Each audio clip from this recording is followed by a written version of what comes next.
kedatangan dua kakak-kakak nih, kakak-kakak dari mahasiswa di bidang pendidikan. Yang pertama itu ada Kak Siti Fadila Widiaranti. Halo. Halo kakak. Dan yang kedua ada Kak Salsabila Datul Jamal. Hai kakak. Hai. Nah, di sini kita akan membahas tentang pembelajaran abad 21. Kakak, apa sih pembelajaran abad 21 itu? Pembelajaran abad 21 ya. Kalau menurut saya, pembelajaran abad 21 itu adalah sebuah paradigma ilmu pengetahuan baru yang menekankan pada pelatihan kompetensi anak murid untuk bisa bersaing di abad 21 ini. Pembelajaran abad 21 ini tidak terpusat pada hafalan. Jika dulu kita kan selalu hafalan dan hafalan lagi. Di pelajaran abad 21 ini menekankan pada 4C. Yang pertama itu ada critical thinking, baru ada komunikatif, kolaboratif, dan kreatif. Jadi pembelajaran abad 21 ini harus menekankan kepada 4 ini. Dan ini yang memang dibutuhkan, skill yang kita butuhkan di abad 21 ini. Kan sudah berbeda nih zaman dulu dengan zaman sekarang itu. Begitu Kak. Kalau dari Kak Salsabila gimana nih kalau pembelajaran abad 21 itu seperti apa? Ya, kalau dari aku ya, saya sendiri, saya sangat setuju apa yang dikatakan Kak Fadila. Karena pembelajaran abad 21 ini sangat menekankan pada literasi digital. Jadi siswa tuh nggak hanya menghafal, tetapi juga siswa harus mampu mengakses, mengevaluasi, dan memanfaatkan digital yang sekarang sudah ada gitu, modern di zaman modern ini. Teknologi digital. Iya, benar sekali. Nah, siswa juga nih harus mampu mempunyai keterampilan sosial untuk beradaptasi pada zaman-zaman yang sudah sangat modern ini, ataupun di zaman yang akan datang itu siswa harus memiliki itu. Berarti siswa itu juga harus punya skill di Iya, bidang teknologi. Ya, Sebenarnya Kak, kalau dalam Islam ini kita juga sudah diajarkan dengan Ali bin Abi Thalib. Ali bin Abi Thalib kan pernah mengatakan, ajarlah anakmu sesuai dengan zamannya. Nah, implementasinya sekarang itu pembelajaran abad 21 inilah yang digalakkan oleh pemerintah Indonesia. Gitu Kak. Wow, saya baru tahu nih pembelajaran abad 21, apalagi artinya. Nah, kan habis pengertian ya. Pembelajaran abad 21 kan ada banyak. Boleh disebutkan contoh-contoh abad 21 itu apa aja? Pembelajaran di abad 21 itu banyak model-modelnya Kak, strategi yang bisa kita terapkan. Salah satunya itu contohnya seperti model-model pembelajaran Jigsaw, ada Make a Match, ada Window Shopping juga, ada Snowball Trolling, dan masih banyak lagi Kak. Baru denger ya. Iya. Wah, kakak ini keren banget. Nah kan pasti contoh-contoh itu ada tantangannya nih. Kalau tantangannya itu apa aja? Kalau untuk pembelajaran abad 21 ini pastinya banyak tantangan. Tetapi menurut saya tantangan paling utama itu ada di dalam gurunya. Karena kan dulu itu pembelajarannya masih teacher center, masih berpusat kepada guru-guru yang ceramah semuanya. Tetapi kan sekarang berubah menjadi student center. Nah, jadi murid itu dipaksa untuk terlibat aktif dalam pembelajaran ini. Dan perubahan ini kan membutuhkan waktu Kak, tidak bisa langsung ya. Inilah salah satu tantangannya. Juga tantangannya terutama di Indonesia ini itu memerlukan banyak fasilitas dan sarana teknologi. Sedangkan yang kita tahu di Indonesia ini fasilitasnya sangat kurang ya. Apalagi di daerah-daerah terpencil begitu. Jadi itu tantangan yang terbesar sih menurut saya untuk pembelajaran abad 21 ini. Gitu. Nah kan di sini udah jelasin nih tantangan-tantangan. Nah gimana sih cara mengatasi tantangan-tantangan pada pembelajaran abad 21 ini? Tentunya ya, kalau sebenarnya tadi yang telah disebutkan oleh Kak Fadila, tantangannya sangat banyak ya.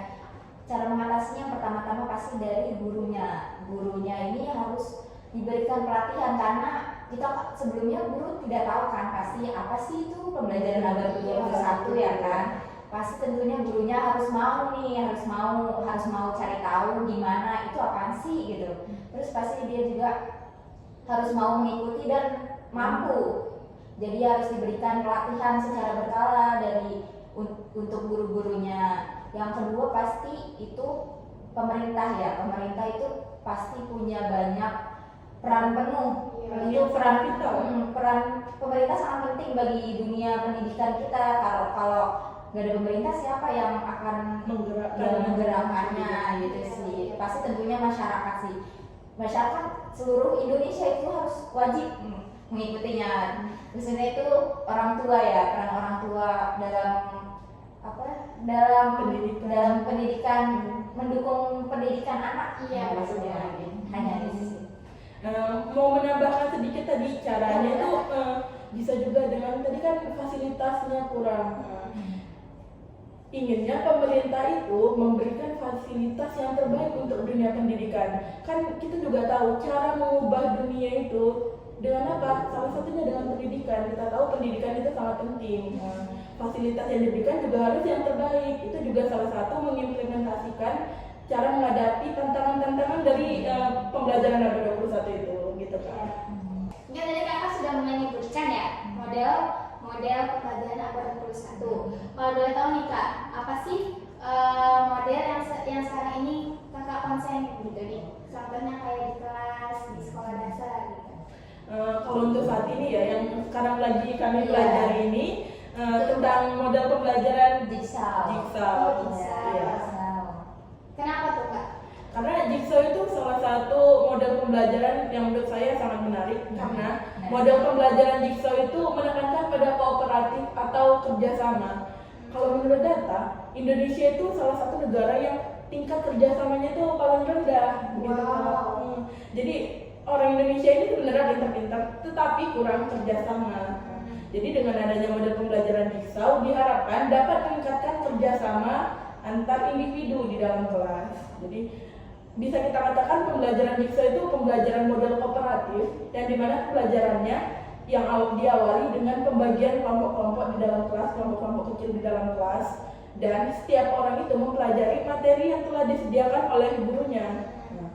Mereka akan mempelajari dan akan masuk ke dalam kelompok ahli namanya. Kelompok ahli ini kelompok di mana yang mendapatkan satu materi yang sama dan mereka akan berdiskusi. Jadi mereka akan benar-benar memahami materi tersebut. Setiap orang di dalam kelompok itu kan mempelajari pelajaran yang berbeda, materi yang berbeda. Jadi semua bertanggung jawab. Ini juga salah satunya melatih tanggung jawab untuk kelompok. Kan dia akan bertanggung jawab mempelajari materinya dan akan mendiskusikannya dengan kelompok ahli sehingga benar-benar memahami materi tersebut, begitu kan?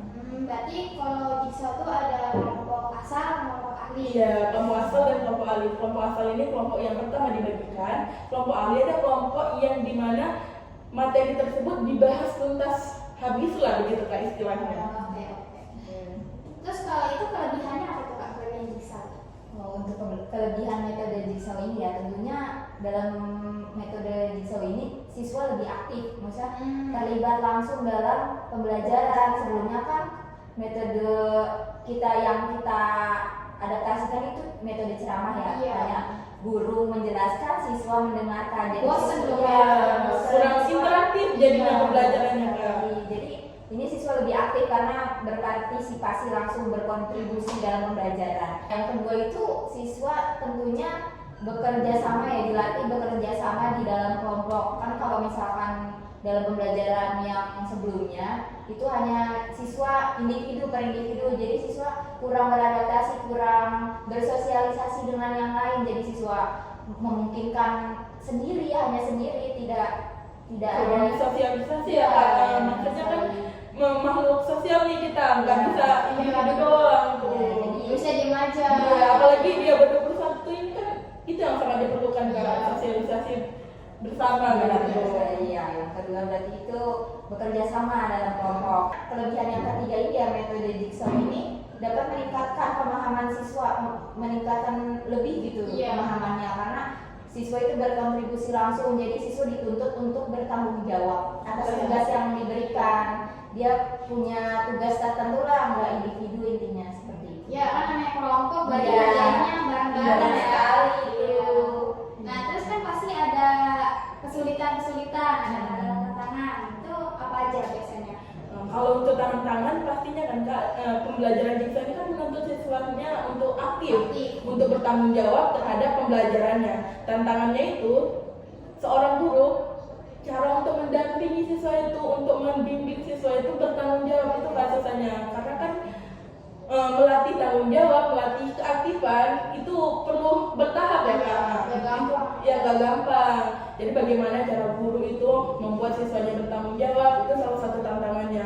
Dan juga menurut saya tantangannya itu kan pembelajaran jigsaw ini pembagian materinya secara kecil-kecil gitu Kak, dibagi pada siswa, pada kelompok. Nah itu juga merupakan salah satu tantangan bagi guru, karena guru harus mengidentifikasi mana materi yang bab besarnya, mana sebab dan lain-lain sebagainya begitu Kak. Iya. Jadi salah satu tantangannya itu sih Kak. Kalau dulu mungkin pembelajaran kan materi itu cuma tok itu doang. Kalau sekarang harus dibagi-bagi lagi dengan metode pembelajaran jigsaw begitu.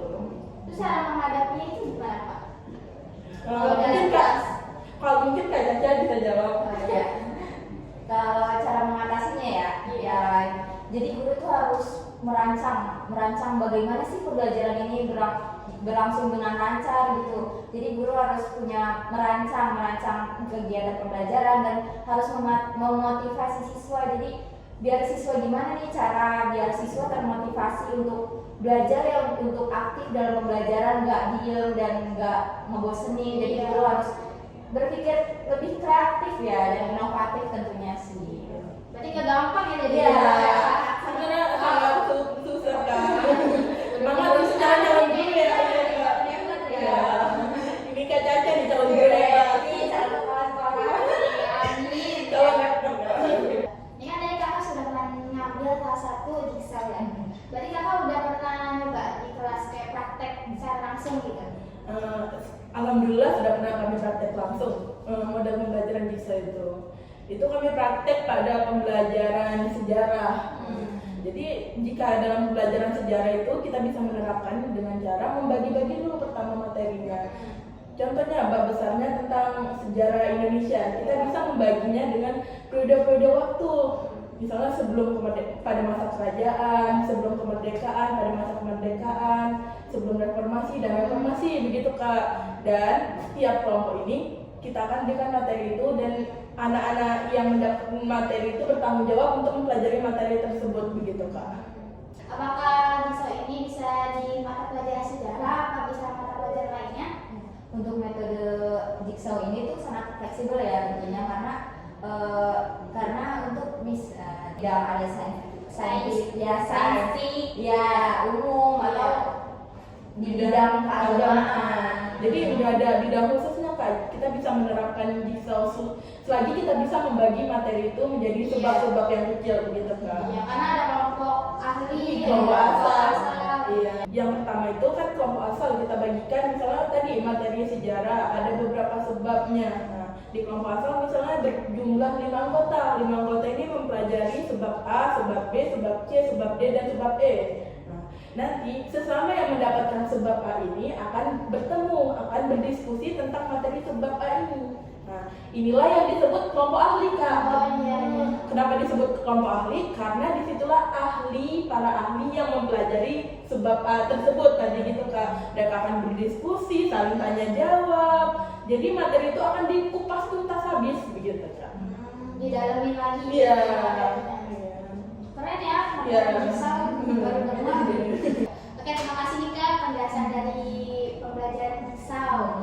Nah, dapat disimpulkan bahwa jigsaw itu ada kelompok asal dan kelompok ahli. Kelompok asal itu mempelajari materinya yang diberikan guru, kalau ahli itu sebab-sebab dari materi yang diberikan guru gitu ya. Sebabnya dikupas tuntas Iya. oleh kelompok ahli begitu. Iya betul. Mungkin cukup sekian podcast hari ini. Tepuk tangan dong buat jangan lupa terus tonton podcast Belajar Bersama Parsa dan jangan lupa juga komen dan subscribe ya. Mungkin cukup sekian dari kami.